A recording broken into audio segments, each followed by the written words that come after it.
Here's the truth about IGCSE Computer Science problem solving. It's the section that confuses most students. Most GCSE topics feel familiar. You revise the content, you practice a few questions, and you roughly know what's coming. But IGCSE Computer Science problem solving and design does not feel like that. Every question looks different, the wording changes, the content changes, and even when you understand loops and if statements, the marks still don't come. That's because this part of the course isn't really testing how much you've memorised, it's testing how you think. In this video, I'm going to walk you through the algorithms and problem solving section of the CIE IGCSE Computer Science syllabus. Exactly as Cambridge sets it out, so you know what you're being tested on and how all of these pieces fit together. This isn't a lesson, it's a map. And once you understand the structure, you can use our revision notes and flashcards to build up each component properly. Everything in this section sits inside the program development lifecycle. You'll see the 4 stages on the screen now. Analysis, design, coding and testing. Cambridge expects you to understand that programs are developed in stages, and this isn't just background knowledge, it comes up directly in exam questions. In the analysis stage, you work out what the problem actually is. You're asking questions: what does the system need to do? Who will use it? What are the constraints? In the design stage, you plan the solution. This is where algorithms are created. You might use pseudocode, you might use flowcharts, or you might even use structure diagrams. Coding turns that plan into program code, with testing happening as you go. And testing checks that solution works as intended using some test data. The key thing to remember is that algorithms don't exist on their own. They live inside the wider process. When you're answering an exam question about algorithms, you're really being tested on your understanding of the design stage within this development cycle. Our revision notes break down each stage with clear examples, which helps when you're trying to identify which stage a question is asking about. That idea of breaking things down appears again really quickly. Cambridge expects you to understand that computer systems are made up of subsystems, and that these subsystems can be broken down even further. Think about a school library system. You might have a borrowing subsystem, a cataloguing subsystem, and a user management subsystem.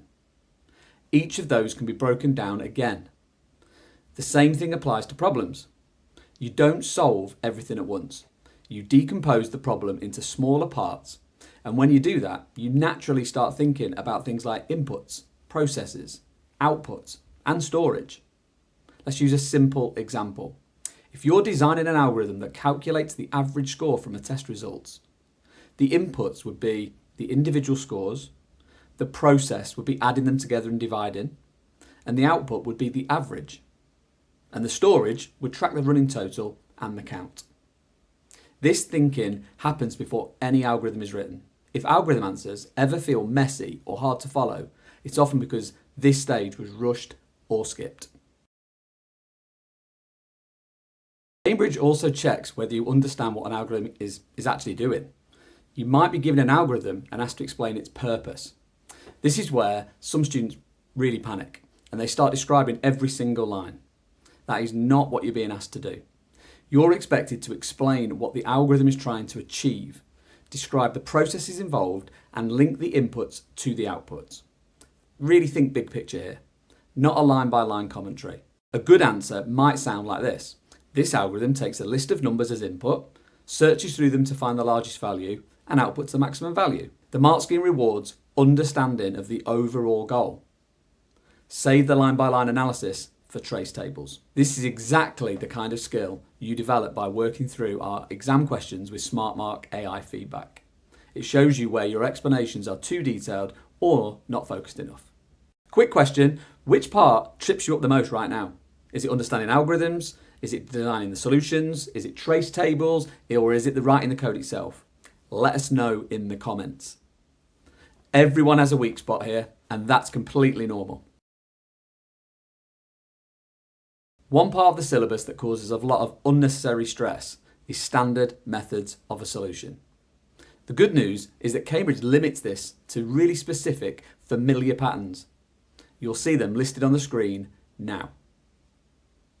Linear search, bubble sort, totaling, counting, and then maximum, minimum, and average values. That's it. Linear search means checking each item in a list one by one until you find what you're looking for. Bubble sort arranges the list in order by repeatedly comparing adjacent items and swapping them if they're needed. Totaling means adding up the values as you go through a list. Counting is really similar, but you're counting how many items meet a certain condition. Finding maximum minimum means tracking the largest or smallest values as you work through a list. And finding the average combines totaling and counting. Add up all the values and divide by how many there are. You're not being asked to invent new algorithms here. You're just being asked to recognise patterns that come up again and again in exam questions. This is a core part of IGCSE Computer Science, problem solving and design. Once you look at past papers, you'll notice the same patterns appear over and over, just in different contexts. One year it's finding the highest temperature, another year it's the most expensive item, but the algorithm, same maximum finding pattern. Our flashcards are really helpful here because they show each pattern with different contexts, so you learn to spot them regardless of how the question is worded. So after that, Cambridge looks at how data is handled. This is where students often lose marks, not because they don't understand the concepts, but because they're slightly vague in explaining them. Validation checks that input data is sensible before processing. Verification checks that data has been entered correctly. So they are different. Validation might check that an age is between 0 and 120, or that an email contains an @ symbol. You're checking that the data makes sense. Verification might involve asking the user to enter their password twice, or displaying data back and asking for confirmation. You're checking the data matches what was intended. Validation is about sensible data. Verification is about accurate data. In exam answers, be specific about which one you're discussing and give clear examples. Closely linked to validation and verification is the test data. Test data is used to check that the algorithms behave correctly. Cambridge limits this to 4 types: normal data, abnormal data, extreme data, and boundary data. Now let's make them concrete. Imagine an algorithm accepting ages between 11 and 18 for secondary school students. Normal data would be typical values like 14 or 16. These should be accepted. Extreme data would be values at the edge, like 11 or 18. Still acceptable, but testing that boundary. Boundary data tests the exact boundaries and values just outside of them. So you test 10, 11, 18 and 19. The 11 and 18 should be accepted. The 10 and 19 should be rejected. Abnormal data is anything that shouldn't work, like negative numbers or text instead of numbers. Understanding test data types helps you think like a tester, not just a coder.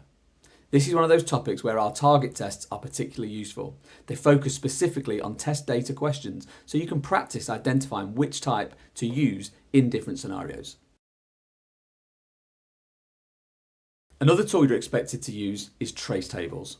Trace tables allow you to dry run an algorithm step by step.